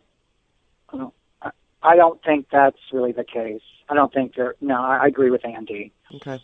I mean, it was just something that I thought of because I'm trying to look at the timing of it all. So, to me, these are the two most likely, because we don't know. The most likely explanation if what I'm seeing is true and what you're seeing is true, and we don't know if either one of us is right, but if that were the case, the most likely scenario is two bodies, two people, from birth to death. Same time, different places, different bodies, different experiences. That is the most likely. The next most likely is one of us is delusional. And, I'm wrong, you're wrong. That's the next most likely. Or both of us are wrong. I'm inclined to say that it's option number one. I'm giving you the benefit of the doubt that what you remember, because it rings true to me. It doesn't always. That what you're remembering is valid. But I think what I see is valid too. And I think that the man is kind of the dominant. So think of it like this. So you have, let's say that you have a soul that lives in two bodies in 1943, or three bodies, or eight bodies, or however many. Probably not too many. Let's say two. You probably got one that's more dominant. And in my opinion, the one that's more dominant, the one that's more Zeta-ish, is the man. Okay. Now, when you take a young child, and each of us has had an experience and a memory in the 20th century of dying as young children. Have you noticed that, Jost? We all three have a distinct memory of being young children and dying. So is that experience significant? Is it unique to us? It's children die all over. But does everybody have to have that? Or not? Again, we're raising 90,000 questions and no real answers. That's the whole thing with this process, right? Is that we have all these questions and speculations as to answers. But what you're going to take away from this, because your head's going to spin for a few days, I have to be Nostradamus to know that's true, is you're going to have to sit down and really think out what this may mean. And play Rachmaninoff or, whoever. Well, I actually just looked up. Now, give me the name of the conductor again, Jost. Kutovitsky. Okay.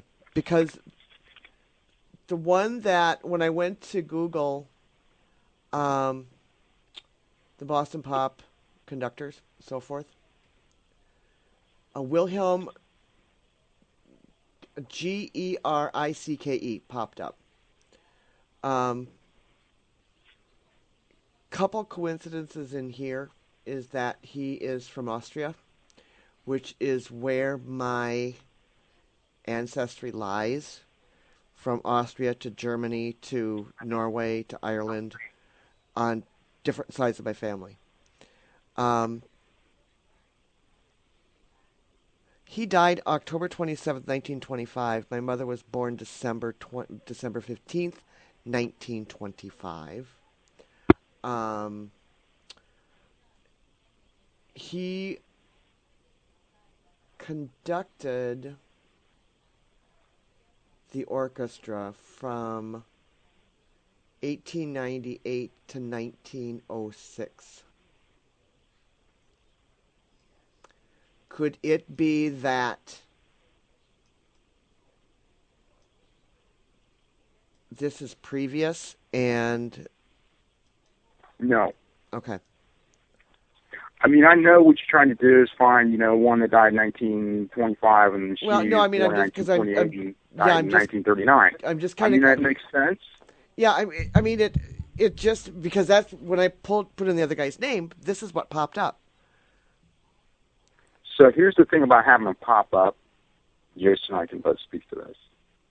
They'll pop up like a gopher on heroin, and there'll be 50 of them, and I don't know what that metaphor, gopher on heroin, but they pop up and whatever, and pop down and you see 12 more.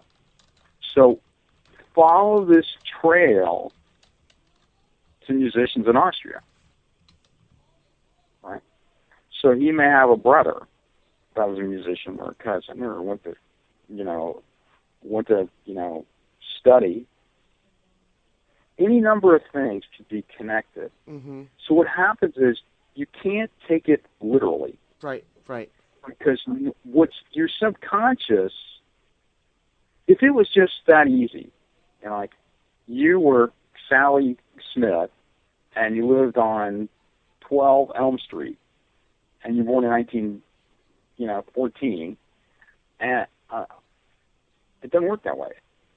Because what's happening is that as you go along the way, the exploration causes you to have to think. Right, it and does. it's that having to think, that's the whole purpose. Right? So, sure, things will light up to you because they're like, ooh, come this direction. Right, exactly. I mean, so I got a secret for you. When you say that and you're like, go. Yeah, I mean, when you say that your brain you go talk spins, to that man next. You're like, well, dude, I wanted to talk to you. Yeah. Well, I was just wanted you to come over here so I could tell you to go talk to him. Well, hell, he was right next to me. I know, but you needed to come to me first so I could tell you to go talk to him. Like, dude, why didn't you just point at him to begin with? Because I wanted you to walk over here first. I mean, it kind of works that way, right? Okay. Your head's going to spin. It is spinning. Dr. Van Dyke, jump right in here. Don't be shy. I'm fascinated just by listening. Well, it's good. It's good. Each little breadcrumb that falls in front of you, this is how it works.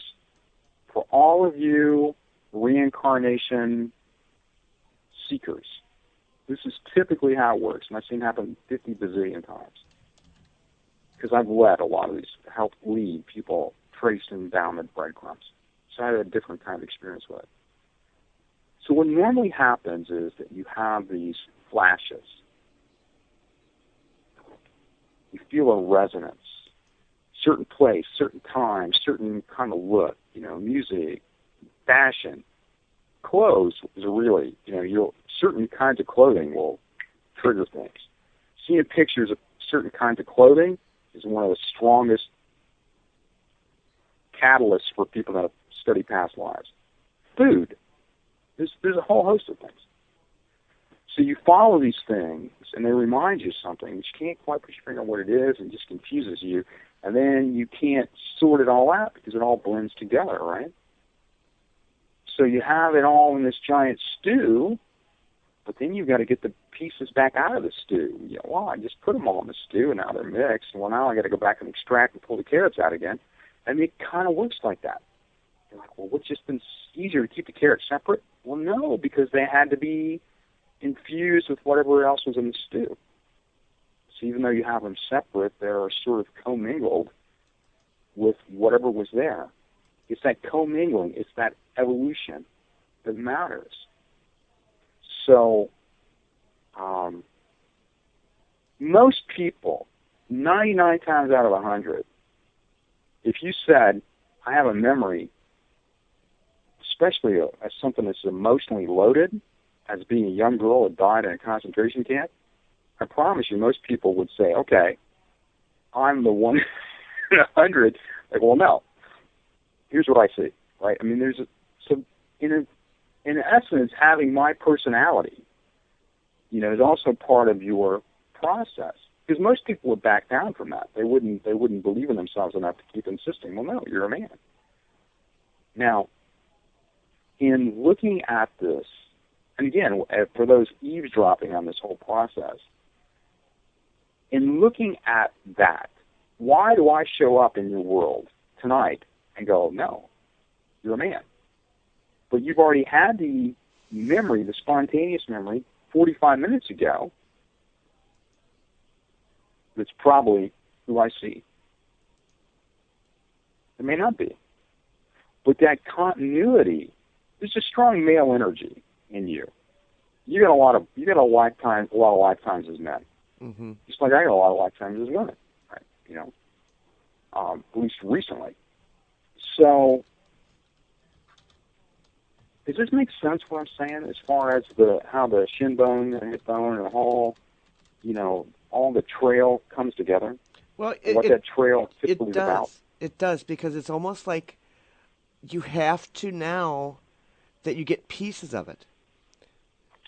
This is where you start doing, another form of Ancestry.com. Absolutely. That's exactly it's right. investigating the whole Wikipedia. thing. Yeah. It's amazing. It's completely blown away. People will ask me, well, how do you get these names? I go, well, I thought about it for 20 years, and I kept looking at books and random things, and eventually I had enough that went together, and I had 30 different candidates, and I test drove all of them, and then finally decided that I like this one best. And then when I started doing, really investigating, once I narrowed it down, and then I'd do astrology, and then I'd take it to Allie or Jost or whoever else and say, what do you think? And if enough of them said, yeah, then I'd, think about it some more. So, but to get to that point where I can say Adrian Ames or William Dorsey Pender or whoever, it took a lot, and there had to be very, very, very distinct commonalities. Couldn't just be one. People say, I had a memory, and they had the same thing. I go, well, I don't care. You need to have about 50. You need to have a bunch, right? It's details. The details are complicated. So, there's a reason you're being given this stuff with Jost and me. I promise you, it's by design. So you'll go out and you'll figure it out. Now, because I say it doesn't make it true, right? Because I believe it doesn't make it true. But me throwing it out there and the force of my personality and my reputation and all the other things that go into the way that you assimilate information is just enough possibility that it's true that it's going to start you down a certain kind of journey towards exploring it. My reputation as somebody who theoretically knows about reincarnation is going to just be enough of a nugget of, inspiration for you to at least entertain the idea, where maybe somebody else might say it and you might not. All these things are by design. Mm-hmm. There's none of it sounds. I know Jost is like, oh my God, this is so entertaining. I think it's all fascinating. It is all absolutely phenomenal for me. You're the guest. You're being awfully quiet. I'm being rude. But just listening, absorbing. So how do you feel about this whole process? I mean, what's your input with this? I don't mean to put you on the spot too much, but I'm going to put you on the spot.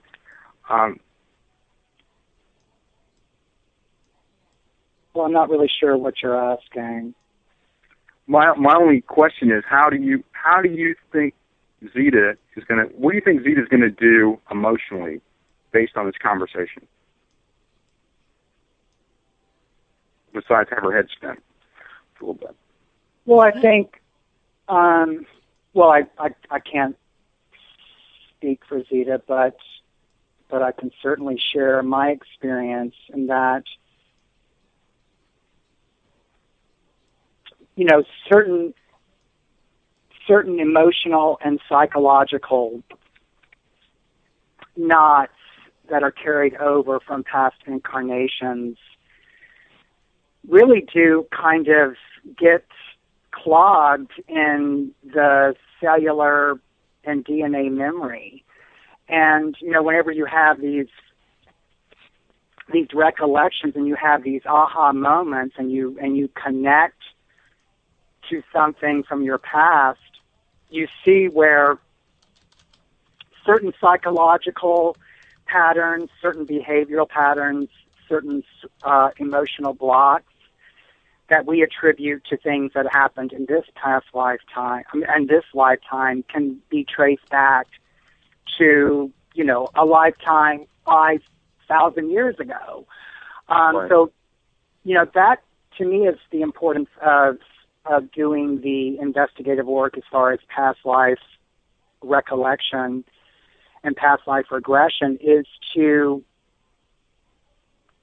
call back those soul fragments and to integrate. I mean, each incarnation we have that opportunity to remember or not remember, to fall into the deep sleep that is just kind of the deep sleep of society, or one can awaken and call back those soul fragments, those fragments that we've sort of distributed across lifetimes.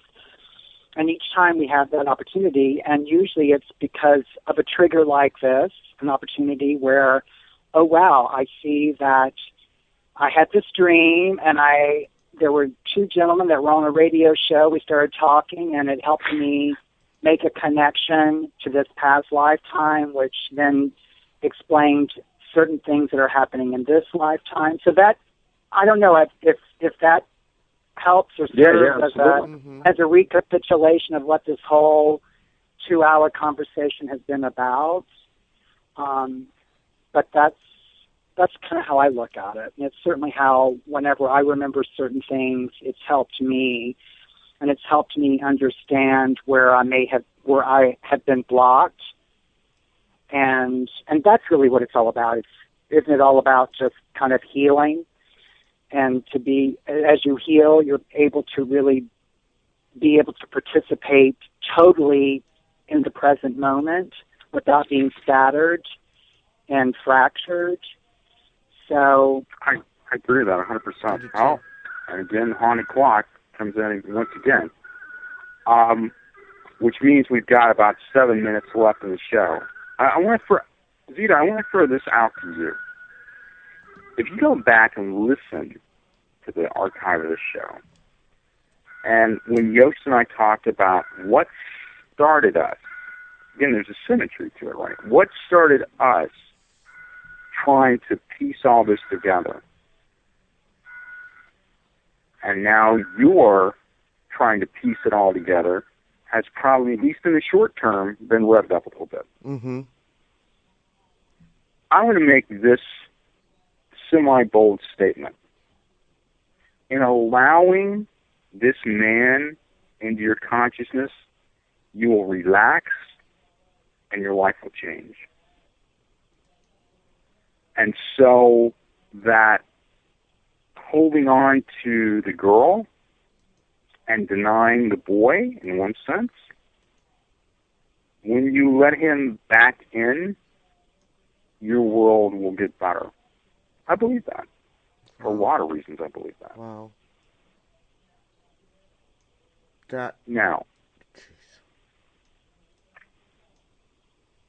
when people talk about past lives, I'm sorry. Go ahead. No. I was just going to say, when I authored Sergei Kusevitsky's name, I guess I should say, I mean, it's not like you were Kusevitsky. I threw that out as kind of like a breadcrumb. Right. And then I think which kind of dovetails with what Andy was talking about is that, you get clues and it leads you somewhere, it leads you further down the trail. Mm-hmm. I mean, as you were talking, you were telling me the dream and you described the dream, and I mean, Kusevitsky was the first name that popped into my head, and then I thought Tanglewood and I thought Boston, but those were just breadcrumbs that I was picking up and I was just putting in your basket. And then, when you Googled Kusevitsky and that other conductor from the Boston Pops popped up, that's kind of how you have to work with all this. Okay. And then you'll have this epiphany and you'll just like, this is it. I mean, it'll be just as true as the sun rises tomorrow, hopefully. So I think that's kind of what Andy was driving at. Yes, that's what I was driving at. This whole experience, and I know this is your show, but I think this is a huge lesson for a lot of people who are listening.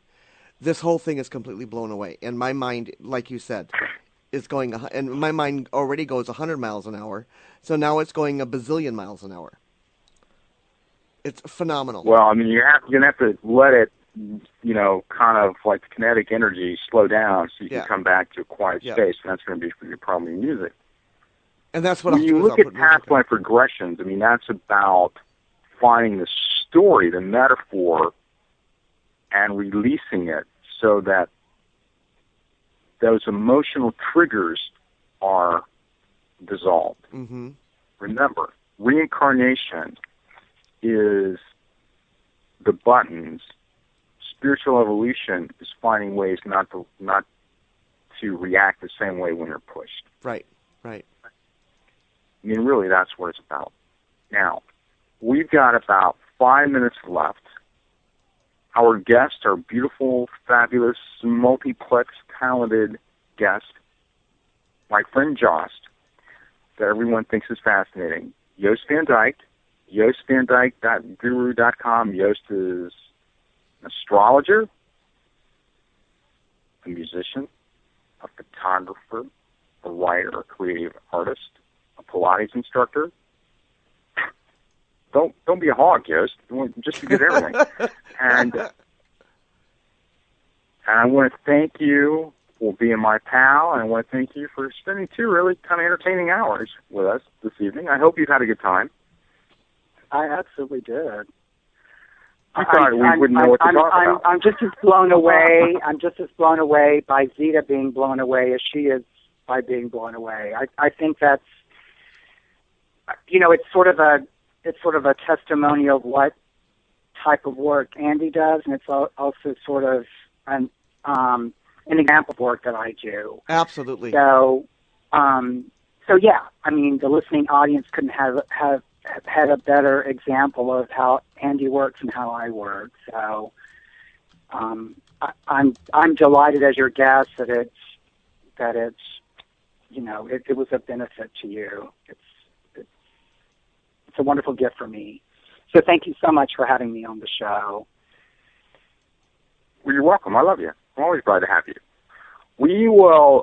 Zita and I both have that dreaded previous engagement for next week.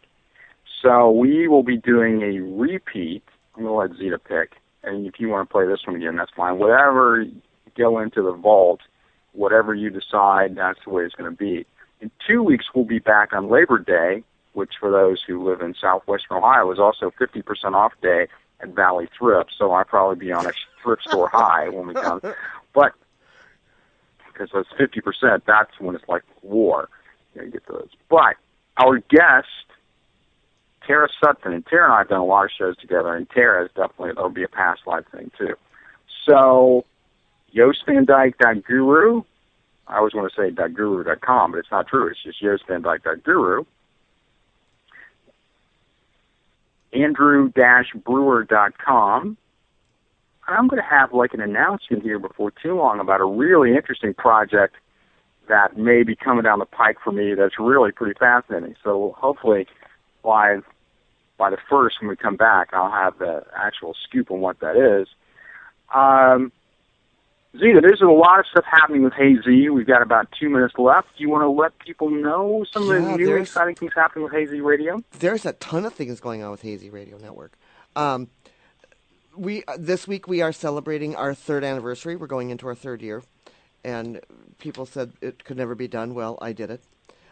We did it. We all did it. And we're going to keep on doing it. And we'll keep on growing. We also have a few changes in the network as far as schedule. The Opperman Report, that is normally on Sunday nights, was a fantastic show, is moving to 8 p.m. on Friday, which means my show, Backstage, is going to be moving back to its original time on Tuesday, 8 to 10. And then I'm going to be reprising Hazy Nights from 10 until midnight on Tuesday. And then Peter Coyote is going to be going from overnight to 7 a.m. to noon Eastern, Monday through Friday, playing music. So we're going to have a drive time show. And with that, we also Hazy Network also has their own mobile app that's available on all the apps, and go to the Hazy Network page on Facebook and click on the app, and it will download for you, already pre-programmed to pick up Hazy Radio. It's through Nobix. So, and that does not mean that it's exclusive to Hazy, because you can load your other favorite stations on there, but it's pre-programmed to Hazy. The other big announcement is that Hazy Network has started a campaign to raise some funds for the network, because we are a self-funded network, and we don't have sponsors and we don't have advertisement by choice. So all the shows here and the hosts that are on do everything on a volunteer basis. And so to help fund the network, we have started a campaign through Indigo. So if you go to Indiegogo-Hazy Radio Network, you will see the campaign there, and that's going to be going through October. So those are the quick announcements. How's that? Fabulous. Everybody have a happy day. We will see you next Monday. We'll be kind of astrally projecting when we see you, but we'll see you next Monday. And on September 1st, our guest will be Tara Sutton. Everybody have a happy week. Jost, Zita, you want to say bye? Good night, everybody. See you tomorrow night. Ciao. Adios, everyone. And probably one of these shows I'll be wearing my red polyester 29-cent pants, too. So, on that happy note, everybody have a wonderful day, and we will see you next week. Adios.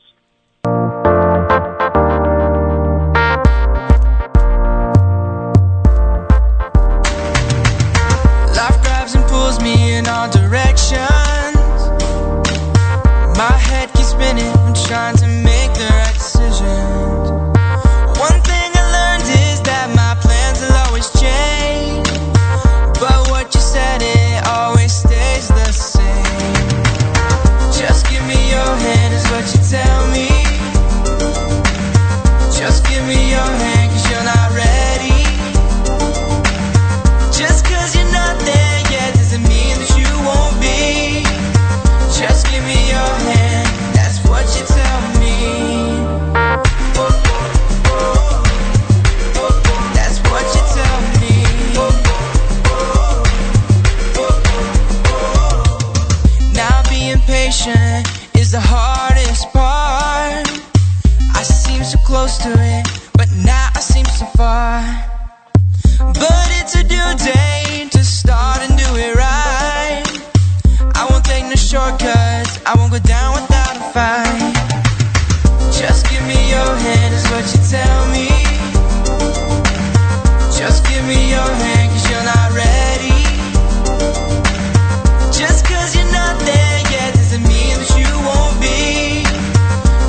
You've been listening to the Rock and Roll Psychic Radio Show with your host, Andrew Brewer, and his co-host, Hazy.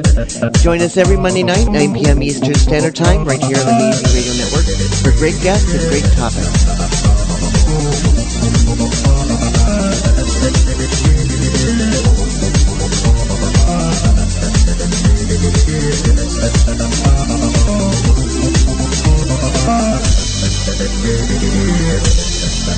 This has been a Hazy Media Productions in association with Andrew Brewer Psychic Medium Radio.